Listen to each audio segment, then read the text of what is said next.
Good morning to all. आज हमारी 7th class है। जो होमवर्क दिए थे सभी बच्चों के सही हैं, कुछ एक दो मिस्टेक हैं छोटी। आप चेक कर सकते हैं कि आपकी क्या मिस्टेक है। और क्वेश्चनों से मुझे समझ में आ रहा है कि आप लोगों को क्वेश्चन बन रहे हैं, ठीक है। और भी आप डाउट हैं यदि कोई, तो आप हमें व्हाट्सएप पे या फ़ोन करके पूछ सकते हैं।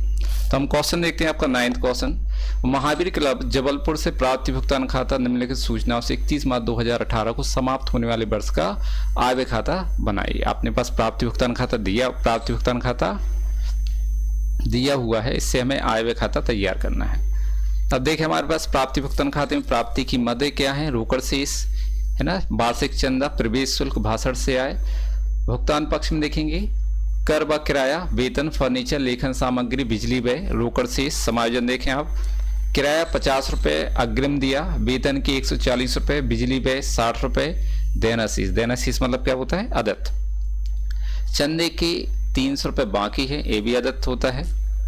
फर्नीचर, लेकिन जब चंदा आय है, जब भी आय से संबंधित कोई अदत्त या बाकी लिखा हो वो उपार्जित कहलाता है, ये ध्यान रखना है। फर्नीचर पर 10% ह्रास है। अब जिसमें समायोजन हो उसमें हम एक टिक कर लेते हैं ना, जिससे क्या हो कि हम कोई गलती ना करें। इसके लिए अपन देखो पहली समायोजन क्या दिया है, किराया, तो किराए में हम एक टिक कर लेंगे। वेतन में भी है समायोजन, फर्नीचर में दिया है ह्रास से संबंधित, बिजली व्यय में दिया है और चंदे में दिया है, इनको अपन ने टिक कर लिया।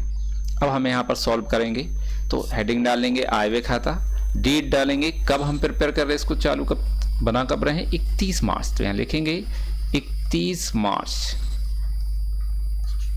2018। अब जब हम आय व्यय खाता तैयार करते हैं तो सबसे पहले हम भुगतान पक्ष की मदें उठाकर कहाँ लिखते हैं, व्यय की ओर। तो नंबर 1 में देखो क्या लिखा, वेतन 1000 और समायोजन है वेतन के कितने, 140 रुपये है ना, सॉरी यहाँ पर क्या दिया है, कर व किराया कितना है 1000, और कर से संबंधित क्या है समायोजन, किराए के 50 रुपये अग्रिम दिए। अग्रिम मतलब क्या होते हैं, पूर्वदत्त। तो पूर्वदत्त संबंधित मद में से घटाए जाते हैं। तो हम व्यय की ओर लिखेंगे यहाँ पर हम क्या लिख देंगे, कर व किराया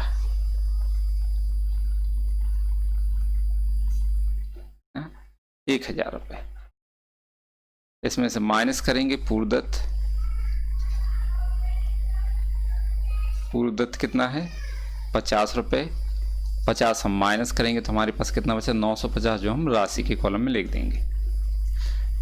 फिर देखो आगे अगली पॉइंट, वेतन कितना दिया 600, और वेतन में समायोजन क्या है, जी लिखा नीचे, वेतन के 140 रुपये कैसे, देना शेष है मतलब अदत्त है। तो हम यहाँ पर लिखेंगे व्यय की ओर वेतन 600, अदत्त मतलब संबंधित मद में जोड़े जाते हैं। अदत्त क्या करते हैं, हम जोड़ते हैं। तो वेतन से संबंधित है, वेतन में प्लस कर देंगे अदत्त 140, टोटल यहाँ पर कितना लिखेंगे 740 रुपये। थर्ड पॉइंट देखेंगे, वेतन के बाद क्या दिए, फर्नीचर संपत्ति है और संपत्तियों को आय व्यय खाते में नहीं लिखा जाता, लेकिन इसमें समायोजन दी है। क्या दिया है कि फर्नीचर पर ह्रास लगाना है 10%, और जो ह्रास होता है वो आपकी संस्था का व्यय होता है। तो यहाँ लिखेंगे व्यय की ओर फर्नीचर ह्रास या फर्नीचर पर ह्रास, इसका हमें कैलकुलेशन करना पड़ेगा ना। तो हम सबसे पहले फर्नीचर की कॉस्ट देखेंगे, यहाँ लिखेंगे वर्किंग नोट आपका नंबर 1, फर्नीचर पर ह्रास ना। फर्नीचर की लागत कितनी है 600 रुपये, ठीक। ह्रास कितने परसेंट है 10, तो 10/100।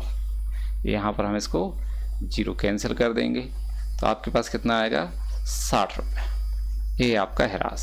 इसको हम व्यय की ओर लिख देंगे 60 रुपये ह्रास फर्नीचर। फिर देखो फर्नीचर ह्रास के बाद क्या है, लेखन सामग्री, कोई समायोजन नहीं है, 820 रुपये सीधा लिख देंगे। यहाँ पर लेखन सामग्री,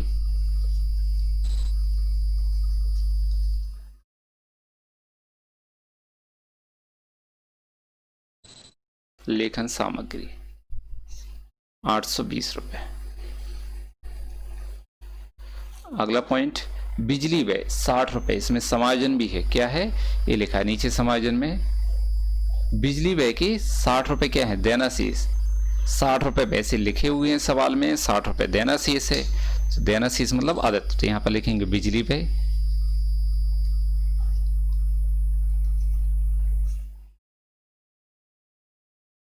बिजली पे 60 रुपये आदत संबंधित मद में जोड़े जाते हैं, प्लस कर देंगे हम आदत 60 रुपये, टोटल कितना हुआ 120। तो ये हमारी व्यय साइड की सभी मदें हो गई। तो पहला काम हमारा होता है कि व्यय की मदों को हम, भुगतान पक्ष की मदों को कहाँ लिखते हैं, व्यय की ओर। सेकंड नंबर पॉइंट कि जो प्राप्ति मद है इनको हम कहाँ लिखते हैं, आय की ओर। तो रोकड़ शेष जो है वो प्रारंभिक संपत्ति कहलाती है, हम इसका प्रयोग नहीं करेंगे आय व्यय खाते में, है ना, इसका प्रयोग पूंजी निकालने के लिए किया जाता है।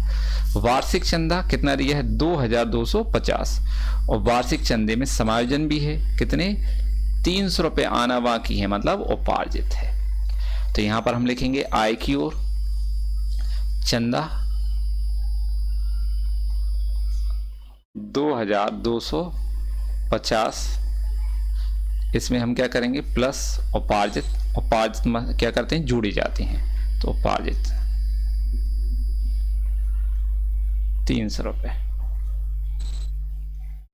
तो 2550 रुपये आपका क्या आ गया, चंदा। अगला देखेंगे अपने पास पॉइंट क्या है, प्रवेश शुल्क कितना दिया, 630, इसमें कोई भी समायोजन नहीं, डायरेक्ट लिख देंगे आय की ओर, प्रवेश शुल्क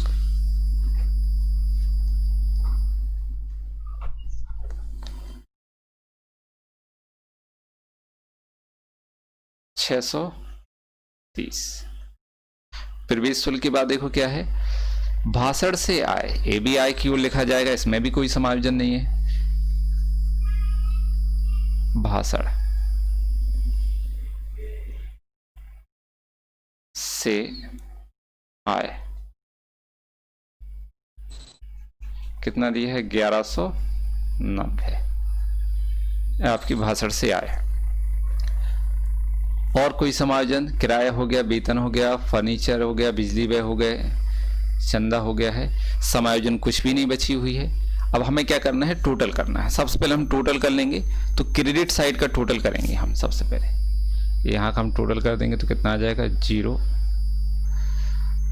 8 9 17 7, कितना आएगा, 6 12 1 13,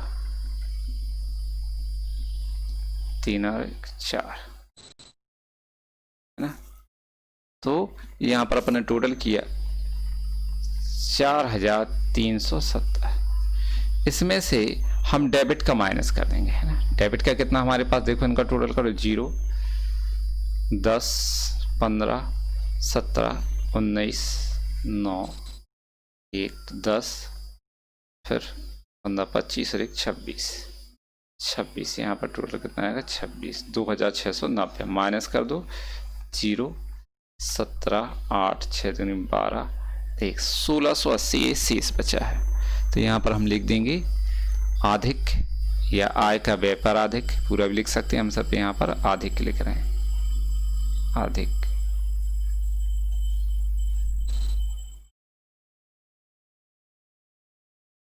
कितना है, 1680,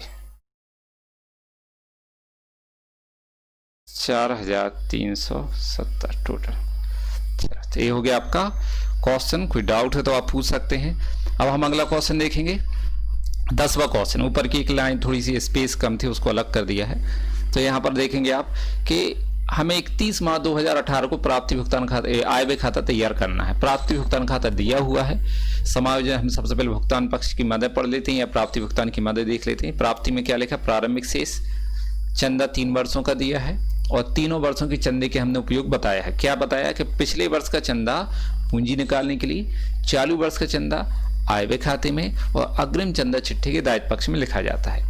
सामान्य दान, प्रवेश शुल्क, पुराने यंत्र की बिक्री, ये इंपॉर्टेंट मद है यहाँ पर, है ना। बहुत से व्यक्तियों की इस क्वेश्चन में मिस्टेक हुई है, थोड़ा वो समझना ध्यान से। लागत 500, बेचा कितने में, 600। भुगतान में वेतन, विज्ञापन, उपस्कर, विनियोग, समाचार पत्र, स्थायी जमा 10%, डेट लिखी 1 अक्टूबर 2018, इसमें भी विशेष समायोजन है ना, इनको ध्यान रखना है। अब क्लब के समायोजन में देखेंगे, क्लब के 450 सदस्य हैं, प्रत्येक 10 रुपये चंदा देता है, तो हमें यहाँ पर चंदे में टिक कर लेना है। यहाँ पर बीच वाले में है ना समायोजन है। वेतन के क्या है 250 रुपये प्रति माह दिया जाता है, तो यहाँ पर हम करेंगे वेतन में टिक कर लेंगे। वेतन में देखो यहाँ पर क्या है, ये है वेतन।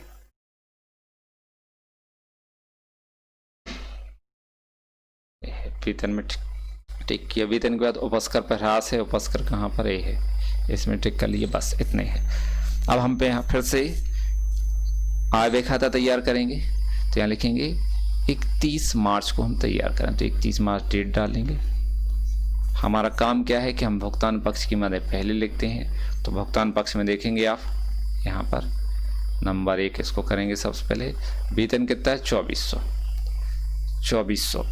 अब हम यहाँ पर लिखेंगे वेतन, है ना, व्यय की लिख देंगे वेतन 2400 रुपये। समायोजन है इसमें, ठीक, तो यहाँ पर नंबर 1 डालेंगे हम।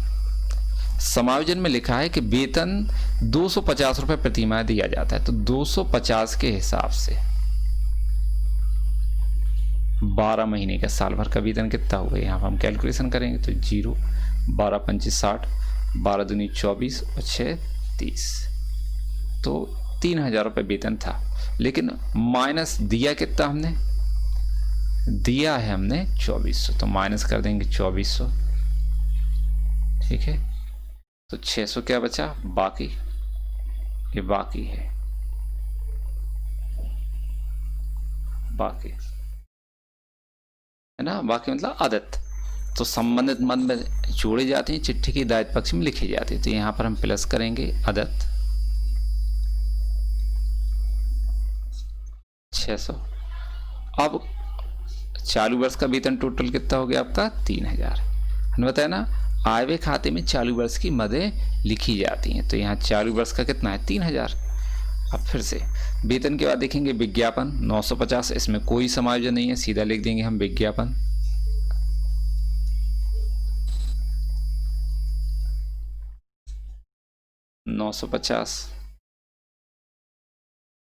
विज्ञापन के बाद देखेंगे विनियोग संपत्ति, इसको नहीं लिखा जाता है, ठीक, इस पे समायोजन है अपन बाद में देखेंगे। विनियोग संपत्ति है, इसके बाद देखो क्या लिखा है, समाचार पत्र कितने हैं 660 रुपये, सॉरी इसमें कितना है 60, तो समाचार पत्र खर्च है,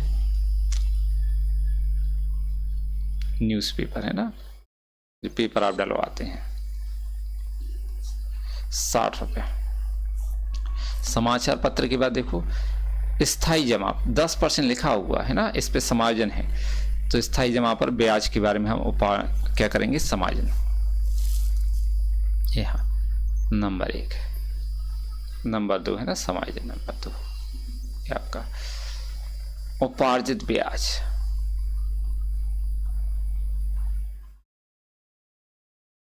उपार्जित ब्याज क्यों, क्योंकि आपने देखा कि प्राप्ति भुगतान खाते में कहीं पर ब्याज नहीं लिखा है प्राप्त, और हमने बैंक में जमा भी किए हैं, स्थायी जमा 10% पर है, ये लिखा हुआ है कि हमने बैंक में कितना जमा किया है, स्थायी जमा 10% पर किया है जमा, है ना, कितना जमा किया 25 रुपये, तो उस पर हमें ब्याज होगा। अक्टूबर में किया है, ठीक है, और जी आय व्यय खाता हम कब बना रहे हैं, तो यहाँ पर पहले लिख देंगे 2500, ब्याज जो हमें मिलना है 2500 पर मिलेगा, कितने परसेंट है वो भी देख लेते हैं, 10%, तो 10/100। अब अक्टूबर में जमा किया, तो अक्टूबर से गिनेंगे, अक्टूबर नवंबर दिसंबर जनवरी फरवरी मार्च, क्योंकि मार्च में 31 मार्च को बना रहे हैं आय व्यय खाता, तो मार्च तक, अक्टूबर से मार्च तक कितने महीने हो गए 6, तो यहाँ पर हम लिखेंगे 6 महीने, मतलब 6/12, 6 महीने का निकालना है, ठीक है।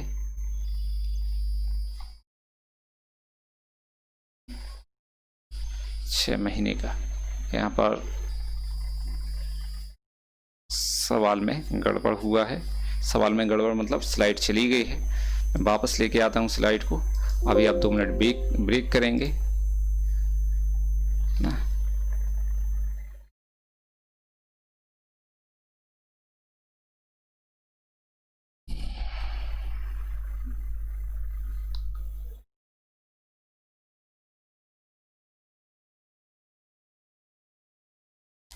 यहाँ पर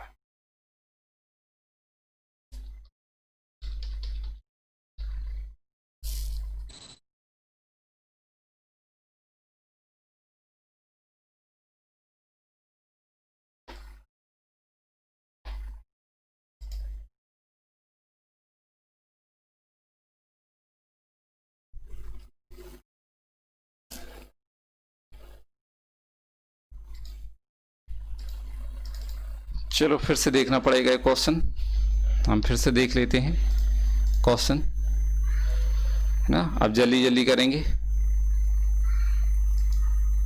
यहाँ पर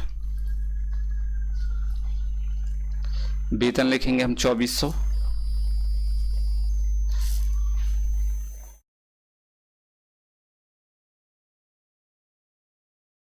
बाय मिस्टेक इरेज हो गया था इस वजह से, है ना। वेतन कितना दिया हो 2400, समायोजन है तो यहाँ पर हम लिख देंगे वेतन व्यय की ओर, वेतन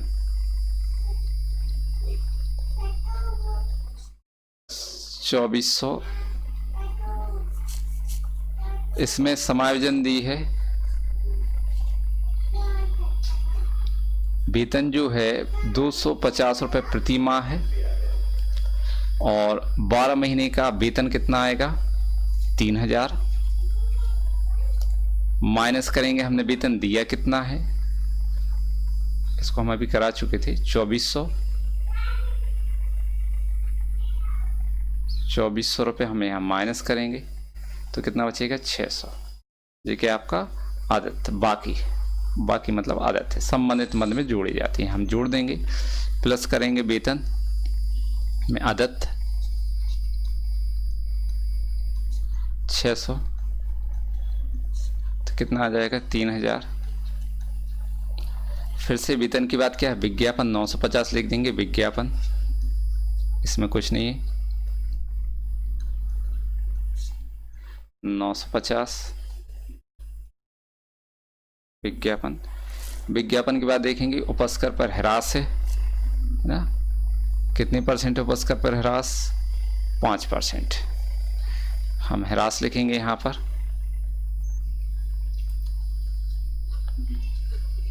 उपस्कर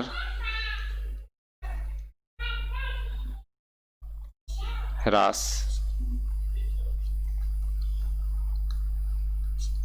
यहाँ पर हम ह्रास निकालेंगे,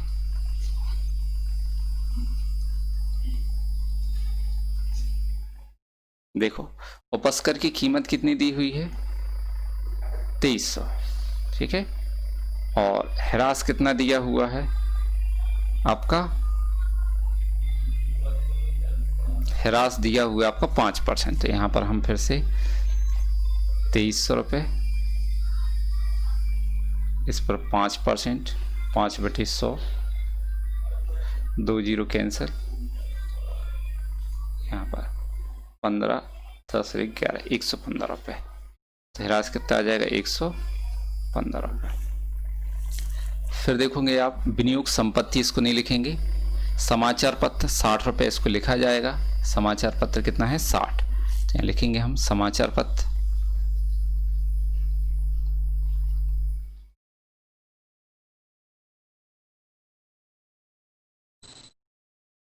60 रुपये। समाचार पत्र के बाद स्थायी जमा, इस पर उपार्जित ब्याज है, निकालना पड़ेगा, है ना, आय की ओर लिखते हैं ना, व्यय की ओर नहीं, तो यहाँ भी छोड़ दो, बाद में देखेंगे। और फिर आप ये मदें आपकी कंप्लीट हो गई। अब हम देखेंगे प्राप्ति पक्ष की मदें सेकंड नंबर पे, है ना। तो प्राप्ति पक्ष में देखो क्या है, रोकड़ शेष नहीं लिखते हम, यहाँ पर रोकड़ शेष नहीं लिखेंगे, चंदा कौन सा लिखते हैं बीच वाला, इसमें समायोजन भी है, तो यहाँ लिखेंगे हम चंदा, कितना दिया हुआ है वो देख लो आप 3500।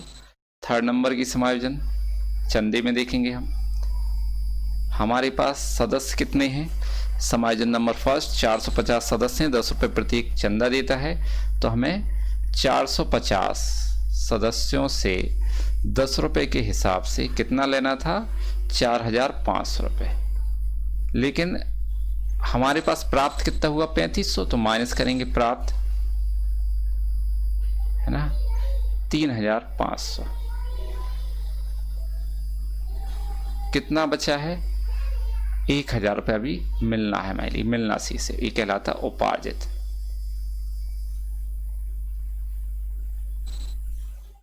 ठीक है, उपार्जित है, तो यहां पर हम प्लस करेंगे उपार्जित।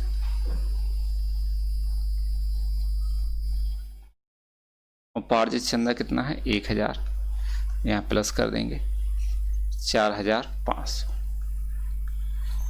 नेक्स्ट चंदा के बाद देखेंगे सामान्य दान कितना दिया हुआ है आपका, 460 लिखेंगे इसको हम, दान, सामान्य दान या दाना के लिए भी लिख सकते हैं, दान 460। फिर प्रवेश शुल्क 2540, इसको भी लिखेंगे, प्रवेश शुल्क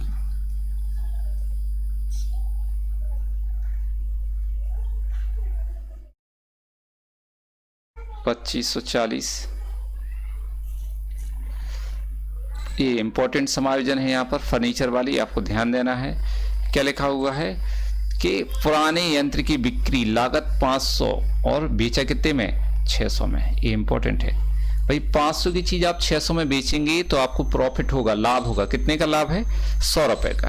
तो यहाँ पर हम आय की ओर लिख देंगे इसको, है ना, क्या है आपका, यंत्र विक्रय से लाभ, यहां लिख देंगे यंत्र से लाभ। कितने का लाभ हो गया है, 100 रुपए का। 500 की चीज आपने 100 रुपए में बेच दी।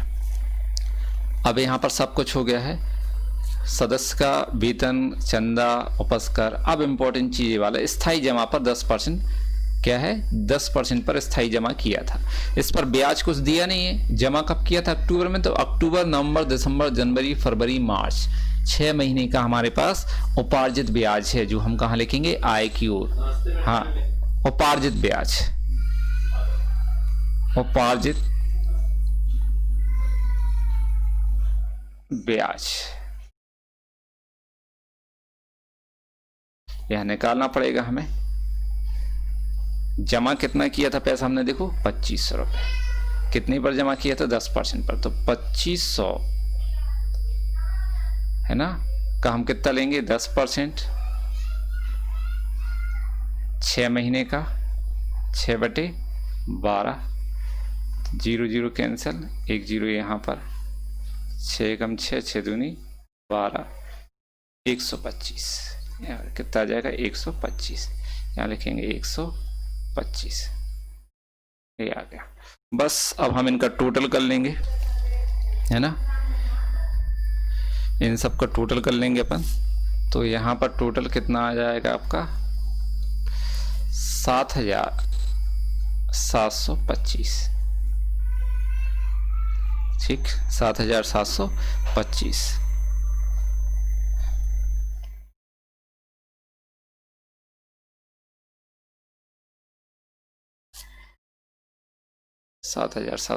व्यय का हम माइनस कर देंगे, तो यहां पर आ जाएगा अधिक।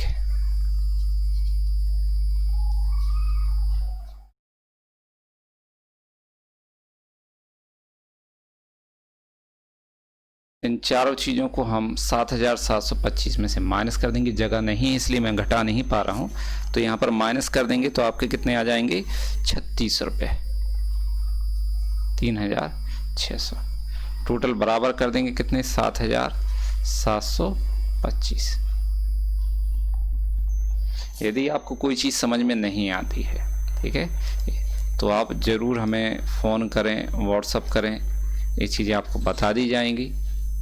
और अब हम बहुत ही एंड साइड, लास्ट में पहुंच रहे इस चैप्टर के। आपके चैप्टर बस 2-3 क्लास में ख़त्म हो जाएगा, तो यहाँ पर हम ले लेते हैं।